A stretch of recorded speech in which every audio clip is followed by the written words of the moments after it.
সমবায় ব্যাংকের ভল্ট থেকে 12,000 ভরি স্বর্ণ গায়েব। 4 বছর পর প্রকাশ্যে এলো ঘটনা। দুদকের মামলায় আদালতে 7 কর্মকর্তার বিরুদ্ধে অভিযোগপত্র। জয়কে অপহরণ ও হত্যা চেষ্টা মামলায় আত্মসমর্পণের পর কারাগারে মাহমুদুর রহমান। গণতান্ত্রিক প্রক্রিয়া অব্যাহত রাখতে তারেক রহমানের মামলা প্রত্যাহারের দাবি বিএনপির। তথ্য কমিশনের সংস্কার চান বিশ্লেষকরা। সব দলকে তথ্য অধিকার আইনের আওতায় আনার তাগিদ। সাইবার নিরাপত্তা সহ গণবিরোধী আইন সংস্কার হবে জানালেন উপদেষ্টা। এবং রাজনৈতিক পরিচয়ের কারণে সাকিবের বিরুদ্ধে মানুষের ক্ষোভ, অবস্থান পরিষ্কার করতে হবে নিজেকেই, বললেন ক্রীড়া উপদেষ্টা। খেলোয়াড় হিসেবে নিরাপত্তা দেবে সরকার।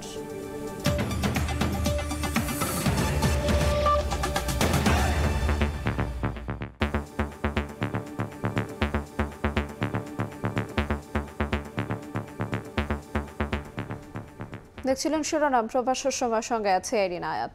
গণমাধ্যমকে জানিয়ে মর্ষক নিধন অভিযান। ফটো সেশনেই সীমাবদ্ধ তৎপরতা। লোক দেখানো এমন অভিযানে রাজধানীতে এডিসের উৎপাত কমছে না বলে অভিযোগ নগরবাসীর। তবে সিটি কর্পোরেশনের দাবি অভিযান নিয়মিতই চলছে। তাসনিয়া নিশাদ মিমের রিপোর্ট। আপনাদেরকে অনুরোধ করা যাচ্ছে বাড়ির ছাদে, বারান্দায় ফুলের টব, প্লাস্টিকের পট্টা, এই সমস্ত জিনিসে যাতে পানি জমতে না পারে সেদিকে একটু খেয়াল রাখবে। গণমাধ্যম কর্মীদের উপস্থিতিতে চলে মশক নিধনের তোড়জোড়। রোববার রাজধানীর জুরাইনের মুরাদপুরে পোকার বাজার এলাকার একটি মাত্র সড়কে স্প্রে করেই চলে যান দক্ষিণ সিটি কর্পোরেশনের কর্মীরা। স্থানীয়দের অভিযোগ, লোক দেখানো এমন তৎপরতার কারণেই বাড়ছে এডিসের উপদ্রব। ভয়াবহ হচ্ছে ডেঙ্গু পরিস্থিতি। যেমনের কাম হেমনা হালাই ধুয়ে দিছে। আজকে যে টিভি আইছে, আজকে হাজার হাজার লোক আইছে। কেউ মশার ওষুধ দেয়, একদিন সপ্তাহে একদিন দেয়, সাপ করে মনে বছরে একবার। মাঝে মাঝে একটু ঔষধ দেয়, তাও গ্যাপ দিয়ে মাসের মধ্যে মনে একবার দেয়, আর বাকি দেয় না, মাঝে মাঝে একটু আসে। ডেঙ্গুর এই মৌসুমে মরার উপর খাড়ার ঘা হয়ে দাঁড়িয়েছে অসম্পন্ন উন্নয়ন প্রকল্প। জুরাইনের বিভিন্ন সড়কে খোঁড়াখুড়ির কারণে প্রায় 6 মাস ধরে জমে আছে বৃষ্টির পানি, আর তা পরিণত হয়েছে লার্ভার বাসস্থলে। মশা সারাক্ষণে বুঝছেন ঘর থাকাই যায় না। ওষুধ দেয় কিন্তু পর্যাপ্ত পরিমাণ না। এই পানি হয়, পানিটা তো যেইতাছে না। বৃষ্টি হইলে তো হাঁটাই যায় না, প্রচুর পরিমাণে মশা। আপনি পানির অবস্থা দেখেন একদম কালো হয়ে গেছে। এই পানি কিন্তু আজকে প্রায় 3 মাস যাবত সরতেই পারে না, এইখানে আছে। পানিটা যদি জমা থাকে তাহলে তো আপনার মশা তো থাকবেই। এত সবের পরও দুই সিটি কর্পোরেশন বলছে ডেঙ্গু প্রতিরোধে সব ওয়ার্ডে সকাল বিকাল পরিচালিত হচ্ছে মশক নিধন কর্মসূচি। স্বাস্থ্য অধিদপ্তর থেকে রোগীর যে তথ্য পেয়ে থাকি, সেই তথ্য অনুযায়ী আমরা সেই রোগীর বাড়ির চারপাশে আমরা 200 মিটারের মধ্যে আমাদের মশককর্মী চলে যাচ্ছে। কোনো জায়গায় যদি কোনো পাত্রে কোনো লার্ভা জমে থাকে বা কোনো রকম আমরা যদি কোনো প্রজননস্থল পেয়ে যাই, তো সেক্ষেত্রে সেগুলো আমরা ধ্বংস করে দিচ্ছি। আমরা সকালে আমরা লার্ভিসাইডিং কার্যক্রমটা পরিচালনা করে থাকি। আমরা বিশেষ করে আমাদের এই ওষুধটা আমরা প্রয়োগ করি জমানো পানিতে। সকাল 9টা থেকে দুপুর 1টা পর্যন্ত লার্ভিসাইডিং পরিচালনা করে থাকি, এবং এই পাশাপাশি আমরা সচেতনতামূলক লিফলেট বিতরণ করে থাকি। ডেঙ্গুতে আক্রান্ত হয়ে চলতি বছর এ পর্যন্ত 1.5 শতাধিক মানুষের মৃত্যু হয়েছে। তাসনিয়া নিশাত মিম, সময় সংবাদ, ঢাকা। দুর্গাপূজার সামনে রেখে স্বৈরাচারের দোসররা চক্রান্ত করছে বলে অভিযোগ করেছেন বিএনপি নেতারা। গণতান্ত্রিক প্রক্রিয়াকে অব্যাহত রাখতে তারেক রহমানের সব মামলা প্রত্যাহারের দাবি জানান তারা। রাজধানীতে আলাদা অনুষ্ঠানে বিএনপি নেতারা বলেন, গণহত্যাকারীদের আইনের বাইরে রেখে সংস্কার করলে তা টেকসই হবে না। জিয়া মঞ্চের 31তম প্রতিষ্ঠাবার্ষিকী উদযাপনে রাজধানীতে বের হয় বর্ণাঢ্য র্যালি। রোববার নয়াপল্টনে কেন্দ্রীয় কার্যালয়ের সামনে থেকে এটি শুরু হয়ে বিভিন্ন সড়ক প্রদক্ষিণ করে আবার সেখানে গিয়ে শেষ হয়। এর আগে নয়াপল্টনে সংক্ষিপ্ত সমাবেশে বক্তব্য রাখেন নেতারা। গণহত্যাকারীদের প্রশাসনে রেখে সংস্কার করলে তা টেকসই হবে না বলে মন্তব্য করেন বিএনপি চেয়ারপারসনের উপদেষ্টা আব্দুস সালাম। গণতন্ত্রের শত্রু যারা, জনগণের শত্রু যারা, স্বাধীনতার শত্রু যারা, তাদেরকে বাইরে রেখে আপনি সংস্কার করবেন, ওই সংস্কারকে ওই শত্রুরা হইতে দিবে না। তাদেরকে আইনের আওতায় আনেন, আপনি সময় নিয়ে সংস্কার করেন, কোনো আপত্তি নাই। জিয়া মঞ্চের প্রতিষ্ঠাবার্ষিকীতে জিয়াউর রহমানের সমাধিতে শ্রদ্ধা জানানো শেষে স্থায়ী কমিটির সদস্য গয়েশ্বর চন্দ্র রায় বলেন, আসন্ন দুর্গাপূজাকে কেন্দ্র করে স্বৈরাচারের দোসররা চক্রান্ত চালিয়ে যাচ্ছে। সকল পূজাকে আমরা দেখভাল করব, আমরা জনগণকে নিয়ে নিরাপত্তা দিব, এবং সেখানে আমাদের নেতৃত্ব যদি ব্যর্থতা হয় তাদের বিরুদ্ধে যথাযথ ব্যবস্থা গ্রহণ করবে। এদিন সকালে রাজধানীর ডিআরইউতে এক অনুষ্ঠানে অংশ নিয়ে বিএনপির আরেক স্থায়ী কমিটির সদস্য অবসরপ্রাপ্ত মেজর হাফিজউদ্দিন আহমেদ বলেন, সরকার রাষ্ট্র সংস্কারের জন্য কি করছে তা গভীরভাবে পর্যবেক্ষণ করছে বিএনপি। আমরা এই দেশে এখনো রিগড ইলেকশন দেখতে চাই না। এই দেশে এই সরকারের প্রথম থেকে চেষ্টা করা উচিত ছিল একটি ভালো নির্বাচন কমিশন বসাবার জন্য, কিন্তু নির্বাচন কমিশন নিয়ে কোনো কথাবার্তা নাই। তাদের কোনো রোডম্যাপ দেয় না, কবে নির্বাচন দেবে তাও বলে না, কি সংস্কার করবে 6টি বিষয়ের সংস্কারের কথা বলেছে। অন্যান্য সংস্কারের ব্যাপারে তারা এখনো নিশ্চুপ আছে। 1 মাস যথেষ্ট সময়। সংবিধান সংশোধনের সুযোগ কেবল নির্বাচিত সরকারের বলেও মন্তব্য করেন বিএনপি নেতারা। কামরুজ্জামান মামুন, সময় সংবাদ, ঢাকা। জনগণের ক্ষমতায়নের সরকারি দফতরের তথ্য প্রবাহ নিশ্চিতে তথ্য কমিশন সংস্কার সহ রাজনৈতিক দলগুলোকে তথ্য অধিকার আইনের আওতায় আনার তাগিদ দিয়েছেন বিশেষজ্ঞরা। এদিকে তথ্য গোপন করা নিপীড়নের বড় হাতিয়ার উল্লেখ করে আইন উপদেষ্টা বলেছেন, সাইবার সিকিউরিটি সহ গণবিরোধী সব আইন সংস্কার করবে সরকার। রাজধানীতে এক মতবিনিময় সভায় কথা বলেন বক্তারা। স্বচ্ছ ও জবাবদিহিমূলক শাসন প্রতিষ্ঠায় রাজধানীর আগারগাঁওয়ে মতবিনিময় সভার আয়োজন করে তথ্য অধিকার ফোরাম ও এনজিও বিষয়ক ব্যুরো। এতে অংশ নিয়ে গণবিরোধী আইন সংস্কারের দাবি জানান অংশীজনেরা। যাতে স্বচ্ছতার জায়গাতেও সুনিশ্চিত হয়।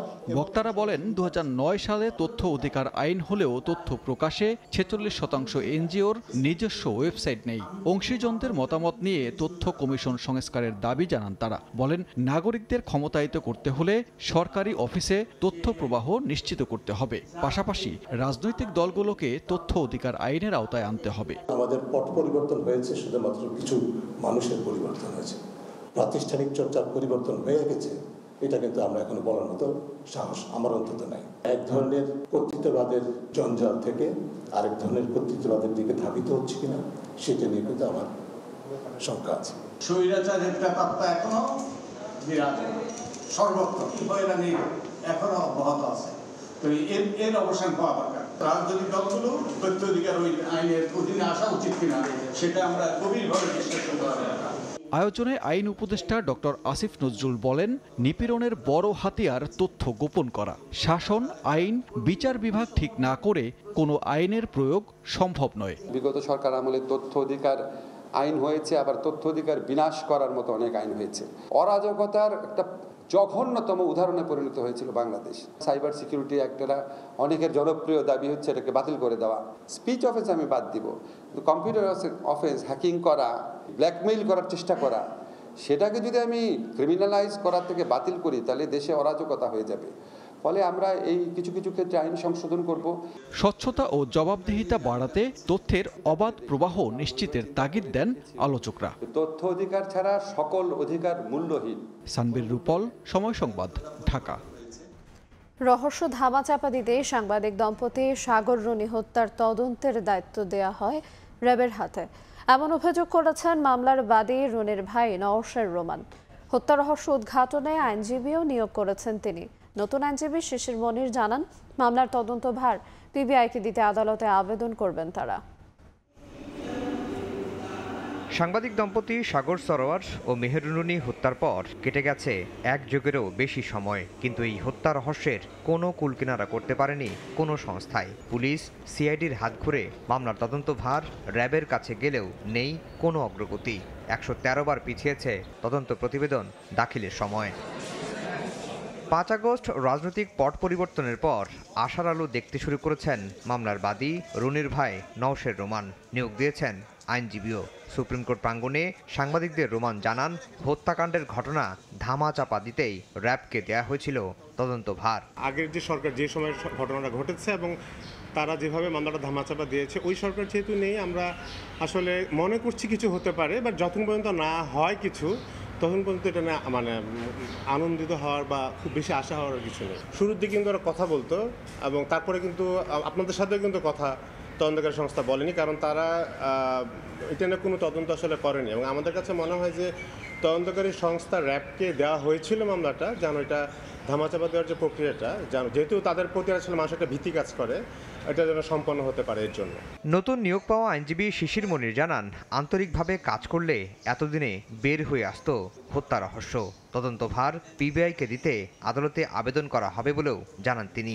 এই মামলার যদি বিচার না হয়, তদন্ত সঠিকভাবে করা না যায় এবং আদালতে সঠিক ব্যক্তিকে আনসারেবল করা না যায়, তাহলে এটি আমাদের দেশের জন্য কলঙ্কই থেকে যাবে, গণমাধ্যমের উপরও বিরাট বড় একটি আঘাত হিসেবে থেকে যাবে। আমরা চাইব এই তদন্তটি সবচাইতে দক্ষ টিম পিবিআই কর্তৃক তদন্ত হোক এবং স্বল্প সময়ের মধ্যে সবকিছু আদালতের সামনে উন্মোচিত হোক। 2012 সালের 11 ফেব্রুয়ারি রাজধানীর পশ্চিম রাজাবাজারে নিজ বাসা থেকে সাগর রুনির লাশ উদ্ধার করা হয়। সবশেষ তদন্তে বাসা থেকে অজ্ঞাত 2 ব্যক্তির ডিএনএ আলামত মিললেও শনাক্ত করা যায়নি খুনিদের।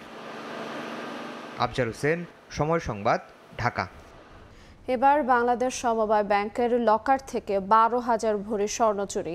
4 বছর পর প্রকাশ্যে এলো চাঞ্চল্যকর এই ঘটনা।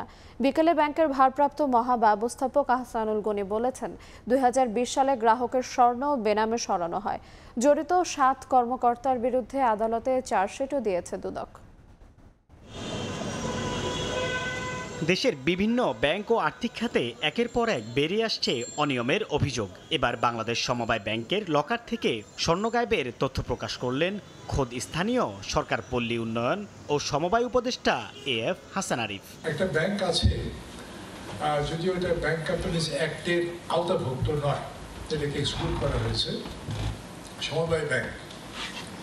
তো সেই সমবায় ব্যাংকের অবস্থা হচ্ছে 12,000 ভরি সোনা খোঁজ পাওয়া যাচ্ছে না।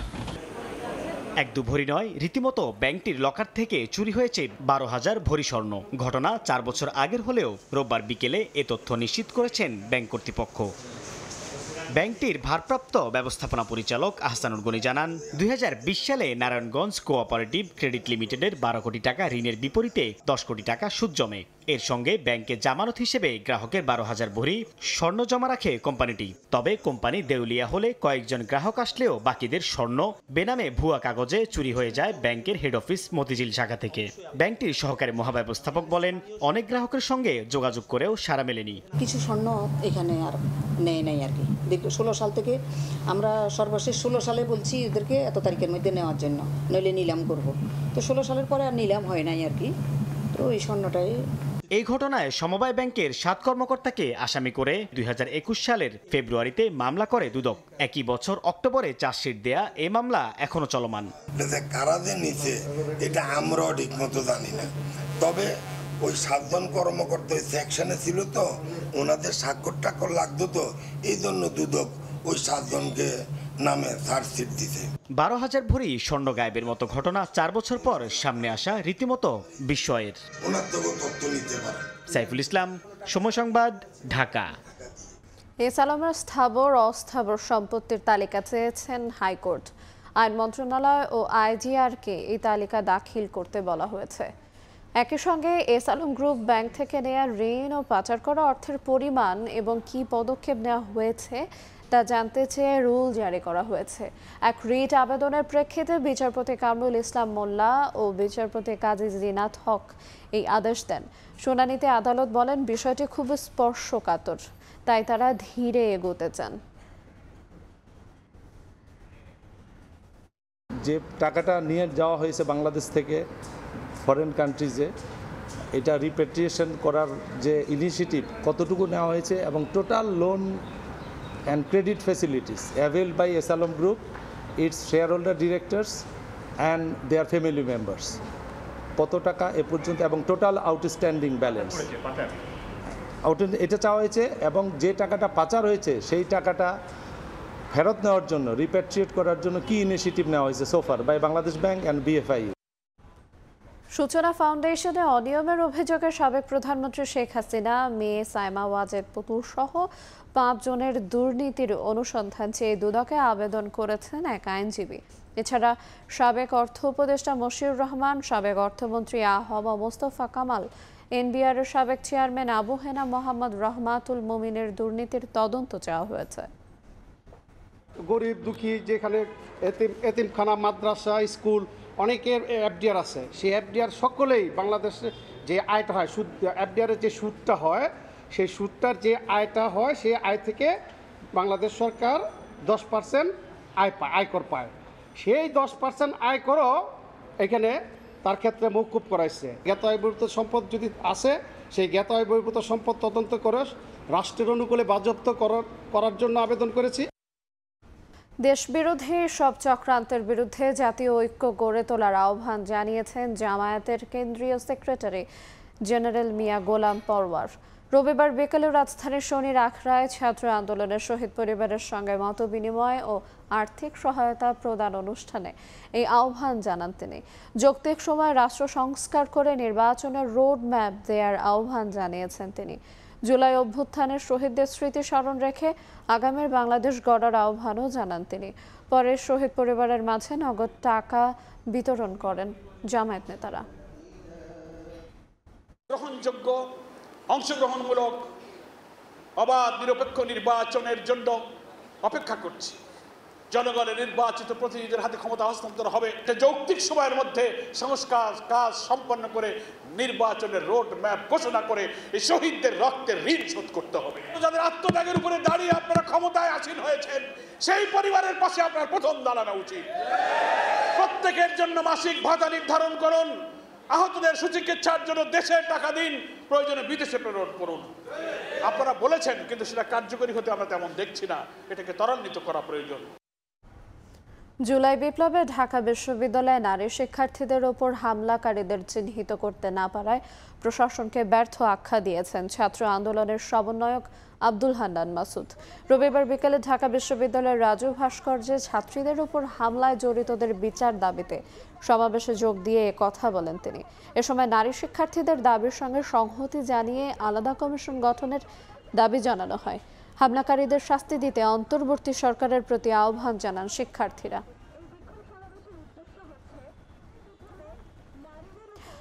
আন্দোলনে ঢাকা বিশ্ববিদ্যালয়ের সাধারণ ছাত্রদের উপর নির্যাতনকারী ছাত্রলীগের বিচার সহ 3 দফা দাবিতে সমাবেশ করেছে ফ্যাসিবাদ বিরোধী শিক্ষার্থীরা। রবিবার বিকালে রাজু ভাস্কর্যে আয়োজিত বিক্ষোভ সমাবেশে এই দাবি করেন তারা। অভিযোগ করেন, শুধু জুলাই নয়, গত 15 বছর সাধারণ শিক্ষার্থীদের নির্যাতন করেছে ছাত্রলীগ। তাই সাম্প্রতিক হত্যাকাণ্ড সহ এসব নির্যাতনের জন্য দায়ীদের চিহ্নিত করে তাদের ছাত্রত্ব বাতিলের দাবি করা হয়। এছাড়াও জুলাই গণহত্যার সমর্থনকারী শিক্ষক, কর্মকর্তা এবং কর্মচারীদের বিশ্ববিদ্যালয়ের চাকরি থেকে বরখাস্ত এবং বর্তমান সিন্ডিকেটের বিলুপ্তিরও দাবি জানান তারা। পাঠ্যপুস্তক সংশোধনে গঠিত সমন্বয় কমিটি বাতিলের বিষয়টিকে সরকারের নতজানু নীতির বহিঃপ্রকাশ হিসেবে দেখছে বিশ্ববিদ্যালয়ের শিক্ষক নেটওয়ার্ক। আর কমিটি ত্রুটিপূর্ণ হিসেবে আখ্যায়িত করলেও কোনো সদস্যের বিরুদ্ধে বিষোদ্গার গ্রহণযোগ্য নয় বলে মনে করেন শিক্ষা বিশেষজ্ঞরা। তবে কমিটি বাতিল হলেও সংশোধন এবং পরিমার্জন প্রক্রিয়ায় ভাটা পড়বে না বলে জানিয়েছে পাঠ্যপুস্তক বোর্ড। শাকির আহমেদের রিপোর্ট। শেখ হাসিনা সরকারের পতনের পর চলমান কারিকুলাম অগ্রহণযোগ্য আখ্যা দিয়ে তা বাতিলের সিদ্ধান্ত হয়। পুরনো কারিকুলামে ফিরে যেতে শুরু হয় পাঠ্যপুস্তকের প্রয়োজনীয় সংশোধন ও পরিমার্জন প্রক্রিয়া। গঠন করা হয় 10 সদস্যের সমন্বয় কমিটি। এরপর থেকেই দাবি ওঠে কমিটিতে শিক্ষা ও ধর্মীয় বিশেষজ্ঞ রাখার। এছাড়া কমিটির 2 সদস্যকে নানা টেক দিয়ে সামাজিক যোগাযোগ মাধ্যমে চলে আলোচনা সমালোচনা। এমন পরিস্থিতিতে শনিবার সমন্বয় কমিটি বাতিল করে শিক্ষা মন্ত্রণালয়। কোন গোষ্ঠীর চাপে কমিটি বাতিলের বিষয়টিকে সরকারের নতজানু নীতির বহিঃপ্রকাশ বলছে বিশ্ববিদ্যালয় শিক্ষক নেটওয়ার্ক। এই ঘটনাকে বিতাড়িত ফ্যাসিবাদী শক্তির ষড়যন্ত্র বলে মনে করে সংগঠনটি। প্রথমত এই কমিটিটা বানচাল হয়ে যাওয়াটাই আমার কাছে মনে হয় যে একটা এই সরকারের একটা প্রচণ্ড নতজানু, দ্রুত একটা কিছুতে কম্প্রোমাইজ করে যাওয়ার একটা প্রবণতা মনে হলো। যেই ধর্মীয় ব্যক্তি এইটার দাগ দিচ্ছেন তার সাথে প্রাক্তন স্বৈরাচারের অন্যতম ঘনিষ্ঠ সহযোগী এস আলমের একটা যোগাযোগ আছে। সমন্বয় কমিটিতে শিক্ষা বিশেষজ্ঞ না থাকায় একে ত্রুটিপূর্ণ বলছেন শিক্ষা গবেষকরা। তবে কমিটিতে থাকা সদস্যদের বিরুদ্ধে সামাজিক যোগাযোগ মাধ্যমে বিষোদ্গার কোনোভাবেই গ্রহণযোগ্য নয়। যখন আমরা কারোর পিছনে নেতিবাচক কথা বলি, এত মাত্রায় বলি যেটি আসলে অতিমাত্রায় রূপ ধারণ করে, যেটা আমাদের বাংলাদেশের রাজনৈতিক কালচারের একটা অংশ। শিক্ষা বিষয়ে যাদের পড়াশোনা, শিক্ষা বিষয়ে যাদের গবেষণা, শিক্ষা বিষয়ে যাদের চর্চা, যারা বিদ্যালয় পর্যায়ে অন্তত এই সমস্ত কাজগুলো করেছেন তাদেরকে দিয়েই। আর সবচেয়ে যেটা আমাদের এখানকার খারাপ কমিটিগুলো হয়, যে যারা এই যে মাঠ পর্যায়ে কাজ করেন, আমার যে বিদ্যালয়ের শিক্ষক কোথায় আছে এই কমিটিতে? কমিটি বাতিলের কারণে পাঠ্যপুস্তক সংশোধন প্রক্রিয়ায় দেরি হবে না বলে আশ্বাস দিয়েছে জাতীয় শিক্ষাক্রম ও পাঠ্যপুস্তক বোর্ড। যখন এই ধরনের কমিটি না থাকে তখন এনসিটিবি নিজেই নিজের এনসিটিবির আইন অনুযায়ী তার যে দায়িত্ব, সেই অনুযায়ী এই পরিমার্জন সম্পন্ন করে থাকে। আমরা সেই কাজই করে যাব। দ্রুতই নতুন সমন্বয় কমিটি গঠিত হবে বলে জানিয়েছে বোর্ড। শাকির আহমেদ, সময় সংবাদ, ঢাকা। উজানের ঢলে বিপদসীমার উপরে বইছে তিস্তার পানি। প্লাবিত হচ্ছে রংপুর, নীলফামারী, কুড়িগ্রাম ও লালমনিরহাটের নিম্নাঞ্চল। ফসলের ক্ষেত তলিয়ে যাওয়ায় পাশাপাশি ঝুঁকিতে জনজীবন। স্থানীয়দের অভিযোগ, নদী শাসনের অভাবে প্রতি বছরই ভয়াবহ ক্ষতির মুখে পড়তে হচ্ছে লাখো মানুষকে।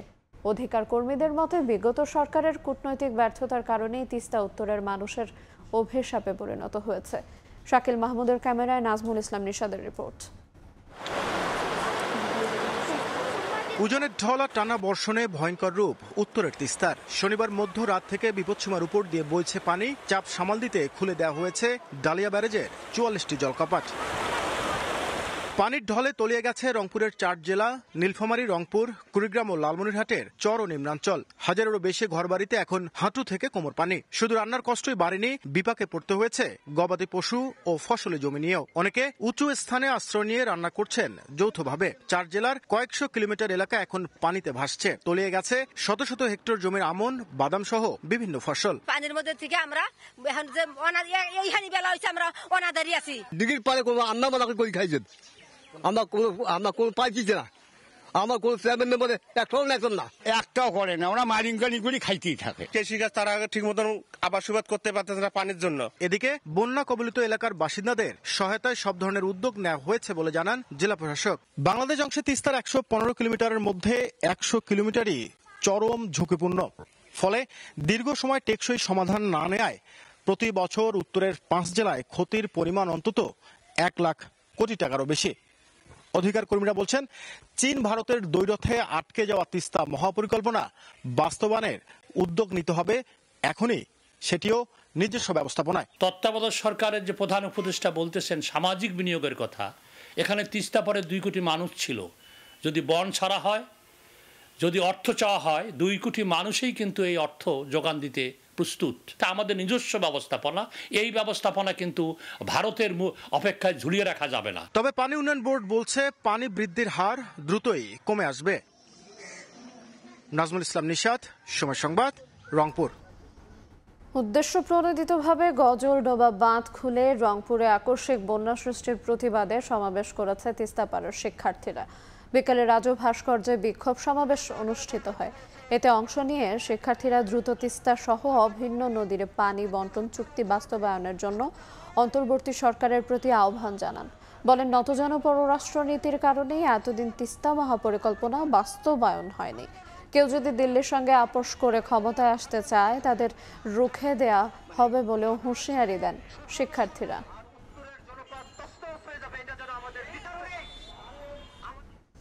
দশম গ্রেড বাস্তবায়নের 1 দফা দাবিতে মানববন্ধন করেছেন রাজধানীর সরকারি প্রাথমিক বিদ্যালয়ের শিক্ষকরা। রবিবার বিকেলে মিরপুর প্রাথমিক শিক্ষা অধিদপ্তরের সামনে এই মানববন্ধন করেন সরকারি প্রাথমিক সহকারী শিক্ষক সমন্বয় পরিষদের শিক্ষকরা। এতে অংশ নেন মিরপুরের 42টি সরকারি প্রাথমিক বিদ্যালয়ের শিক্ষকরা। জীবনমান উন্নয়নে দশম গ্রেড বাস্তবায়নে বিভিন্ন ধরনের যুক্তি তুলে ধরে সরকারের কাছে 1 দফা বাস্তবায়নে দাবি জানান তারা। দাবি আদায় না হওয়া পর্যন্ত এই আন্দোলন চলবে বলেও ঘোষণা দেন শিক্ষকরা।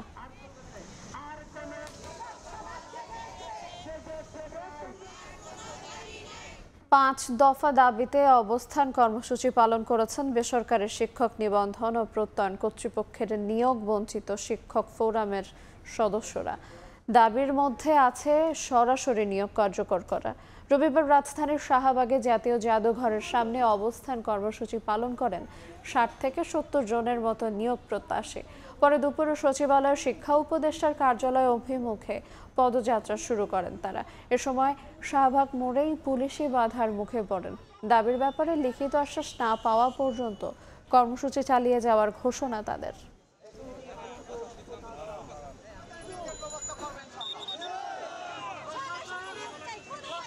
সনদধারীরা চাকরি পাচ্ছে না, অথচ 60,000 জাল সনদধারী চাকরি করতেছে। টাকা দিয়ে নিয়োগ দিতে শুরু করে এবং আমরা সেখানে টাকা পয়সা দিতে পারি নাই বিধায় আমরা মনে করি যে আমাদেরকে নিয়োগ থেকে বঞ্চিত করছে। ওরা দুর্নীতি করে 1 থেকে 12 আমাদেরকে নিয়োগ না দিয়া 60,000 জাল সনদ ওরা দিয়েছে দিয়ে ওরা ওদেরকে চাকরি দিয়েছে, আমাদেরকে দেয় নাই। নিয়োগের ঘোষণা ছাড়া মাঠ ছাড়া হবে না, নিয়োগের ঘোষণা আজকে দিতেই হবে।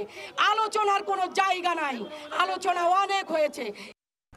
গাজীপুরের সোনালী ব্যাংকের এক কর্মকর্তা ও 2 আনসার সদস্যকে কুপিয়ে এবং ফাঁকা গুলি ছুঁড়ে প্রায় 8 লাখ টাকা ছিনতাইয়ের ঘটনা ঘটেছে। পুলিশ জানায় প্রতিদিনের মতো বিকেলে শহীদ তাজউদ্দিন আহমেদ মেডিকেল কলেজ হাসপাতালের সোনালী ব্যাংকের উপশাখা থেকে ক্যাশ ক্লোজ করে টাকা নিয়ে ব্যাংকের মূল শাখায় জমা দিতে যাচ্ছিলেন ব্যাংক কর্মকর্তা সুরভি আক্তার সহ 2 আনসার সদস্য। এ সময় মোটরসাইকেলে করে 8 থেকে 10 জন দুর্বৃত্ত ফাঁকা গুলি ছুঁড়ে দেশীয় অস্ত্র দিয়ে কুপিয়ে টাকার ব্যাগ ছিনিয়ে নিয়ে যায়। ব্যাগে ব্যাংকের প্রায় 7,84,000 টাকা ছিল। খবর পেয়ে পুলিশ ঘটনাস্থল পরিদর্শন করে আহতদের উদ্ধার করে শহীদ তাজউদ্দিন আহমেদ মেডিকেল কলেজ হাসপাতালে ভর্তি করা হয়েছে।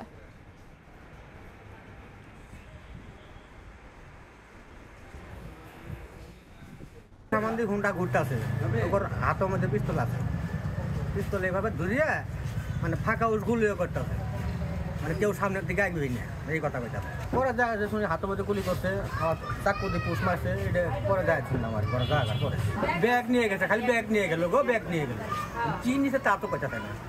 মিয়ানমারের কারাভোগ শেষে দেশে ফিরেছেন 85 বাংলাদেশি। একই সঙ্গে মিয়ানমারে ফেরত পাঠানো হলো সংঘাতে পালিয়ে আসা 123 বিজিপি ও সেনা সদস্যকে। কক্সবাজারের নুনিয়ারচর বিআইডব্লিউটিএ ঘাটে 2 দেশের প্রতিনিধি দলের উপস্থিতিতে এই হস্তান্তর কার্যক্রম সম্পন্ন হয়। সাগরপথে মালয়েশিয়া যাওয়ার সময় ধরা পড়ে 10 মাস কারাবন্দী ছিলেন মিয়ানমারে। দীর্ঘ প্রক্রিয়া শেষে ছেলে দেশে ফিরছে, তাই নরসিংদী থেকে কক্সবাজার শহরের নুনিয়ারছড়ায় এসেছেন মা হারুনা বেগম। একমাত্র ছেলে শহীদ আফ্রিদিকে ফিরে পাওয়ার অপেক্ষা তার। আমি মাটিতে না আকাশও না কি মধ্যে থাকছি রে আল্লাহ জানে। অনেকদিন পরে একটা চিঠি ফেরাইছি, চিঠির মাধ্যমে আমি জানতে পারি সে মিয়ানমারে জেলখানায় আছে। মিয়ানমারে কারাভোগ শেষে রোববার সকাল 9টায় বিশেষ টাক বুটে করে 85 বাংলাদেশি ফেরেন কক্সবাজারের নুনিয়ারছড়া ঘাটে। এরপর তাদের রাখা হয় প্রশাসনের স্থাপন করা প্যান্ডেলে। স্বজনদের দাবি, দালাল চক্রের খপ্পরে পড়ে সাগরপথে রওনা হয় মালয়েশিয়ার উদ্দেশ্যে। পরে দিতে হয় মোটা অঙ্কের টাকা, তারপরও তারা ধরা পড়েন। 1,30,000 টাকা দেওয়া হয়েছে। তখন দেওয়ার পরে এরা অনেক ওদেরকে ছাড়ে নাই, বলছে বাংলাদেশ মন্ত্রণালয় থেকে যোগাযোগ করার লেগে। আইন প্রশাসনের কাছে আবদার যাতে দালাল করে দইরা শাস্তি দেওয়ার মূল ব্যবস্থা করে। এদিকে সকাল 8টার দিকে 5টি বাসে করে টেকনাফের ধমধমিয়া থেকে কক্সবাজার শহরের নুনিয়ারছড়া ঘাটে আনা হয় গত 3 মাস আগে মিয়ানমারের সংঘাতের জেরে পালিয়ে আসা সেনা ও বিজিপির 123 জন সদস্যকে। যাচাই বাছাই শেষে দুপুরে 2 দেশের প্রতিনিধি দলের উপস্থিতিতে চলে হস্তান্তর কার্যক্রম। 123 জন বিজিপি ও সেনা সদস্যকে তুলে দেওয়া হয় টাকবুটে, আর 85 বাংলাদেশিকে হস্তান্তর করা হয় তাদের স্বজনদের কাছে। আনার জন্য অনেক চেষ্টা করছি, থানায় আমরা ওদের বায়োডাটা জমা দিয়েছি, বিভিন্ন জায়গায় আমাদেরকে বিজিবি মাধ্যমে তাদেরকে আমরা ফেরত পেয়েছি। দীর্ঘ 10 মাস পরে আজকে আমাদের আত্মীয় স্বজন আমাদের কাছে ফেরত দিচ্ছেন। বিজিবি জানায় গত 8 মাসে মিয়ানমারের নিরাপত্তা বাহিনীর মোট 875 জনকে ফেরত পাঠানো হয়েছে, আর মিয়ানমারে কারাভোগ শেষে 303 জন বাংলাদেশি দেশে ফিরেছেন। সুজাউদ্দিন রুবেল, সময় সংবাদ, কক্সবাজার। চলতি বছর গরমে ইটালির রাজধানী রোমে রেকর্ড সংখ্যক পর্যটক ভ্রমণ করেছেন। 215 মিলিয়ন পর্যটক খরচ করেছে প্রায় 62 বিলিয়ন ইউরো। ইটালি থেকে হাসান মাহমুদের রিপোর্ট। ইতালি থেকে গ্রীষ্ম বিদায় নিলেও এখনো তার আবহাওয়া রয়েছে। রাজধানী রোমে এখনো আগের মতোই রয়েছে পর্যটকের আনাগোনা। জুন থেকে আগস্ট পর্যটকের ঠাসা থাকলেও এবার সেপ্টেম্বর জুড়েই ছিল ভ্রমণ পিপাসুদের ভিড়। 2023 সালের তুলনায় এবার 4% বেশি পর্যটক এসেছেন রোমে, যারা খরচ করেছেন 62 বিলিয়ন ইউরো। খাওয়া দাওয়ার পেছনেই তারা খরচ করেছেন 11.7 বিলিয়ন ইউরো। এতে রোম প্রবাসী বাংলাদেশি গ্রোসারি ও রেস্টুরেন্ট ব্যবসায়ীরা হয়েছেন লাভবান।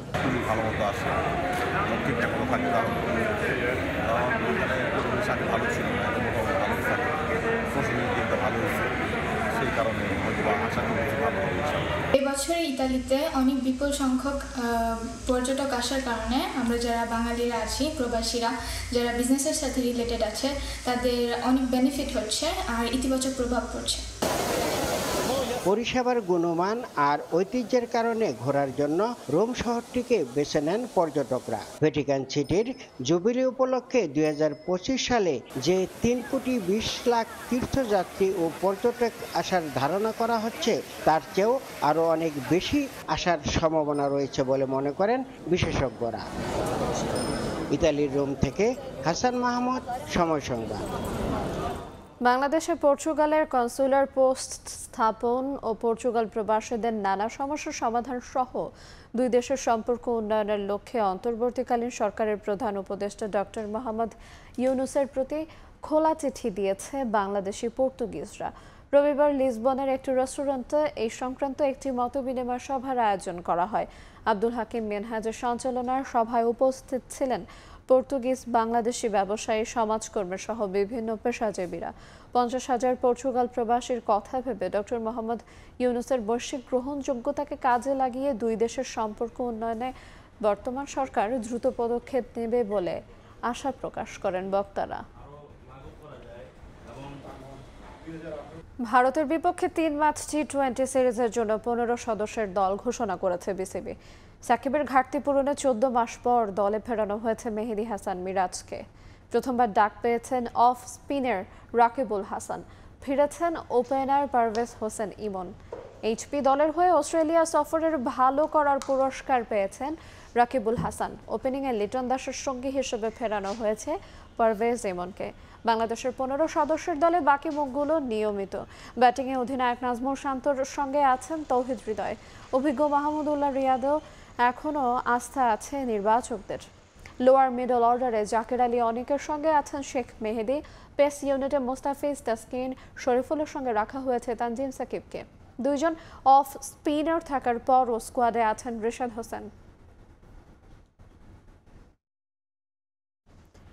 বৃষ্টি হয়নি, এরপরও কানপুর টেস্টের তৃতীয় দিনের খেলা না হওয়ার কারণ নিয়ে তৈরি হয়েছে ধোঁয়াশা।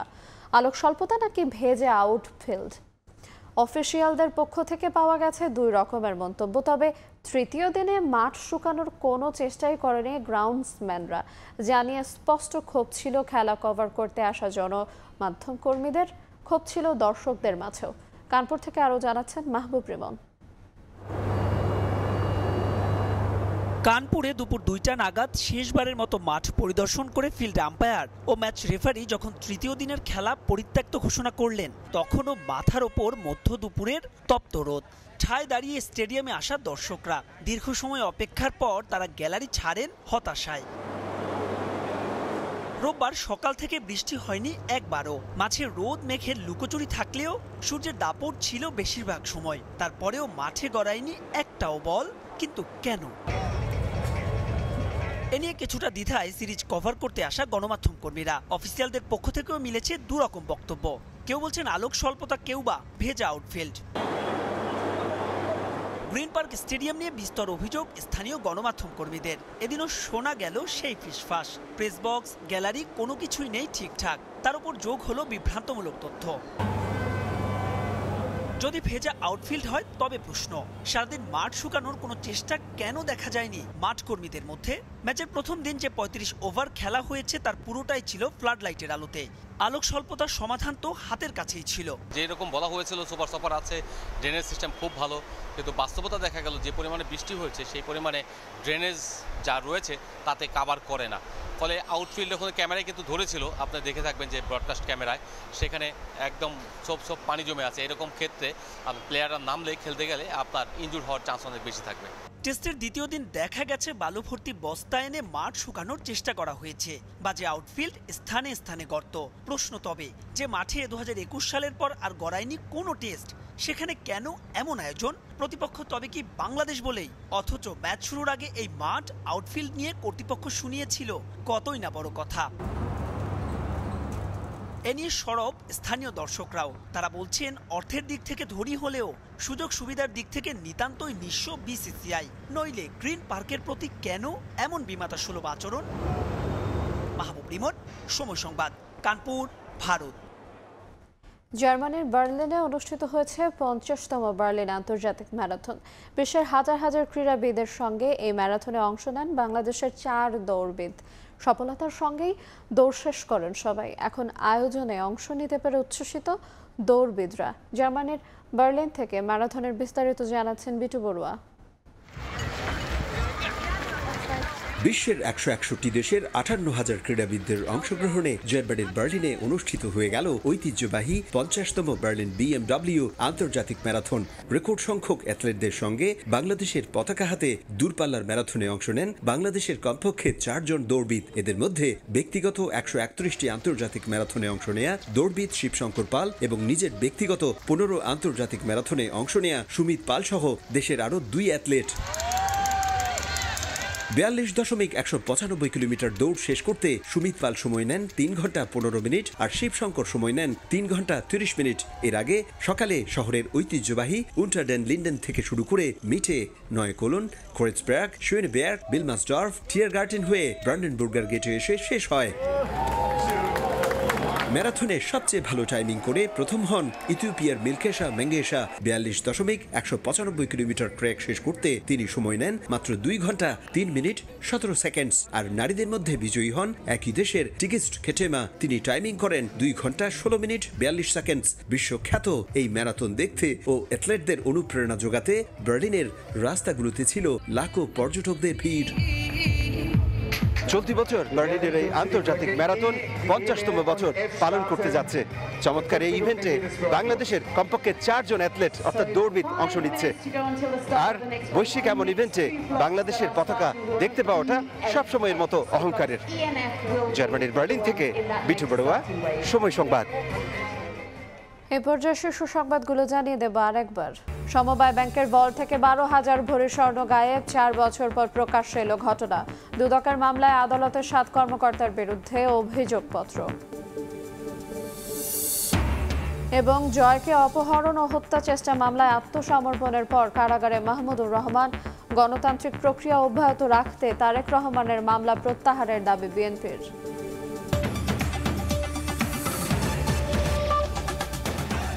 এই ছিল প্রবাসের সময়। সঙ্গে থাকুন সময়ের।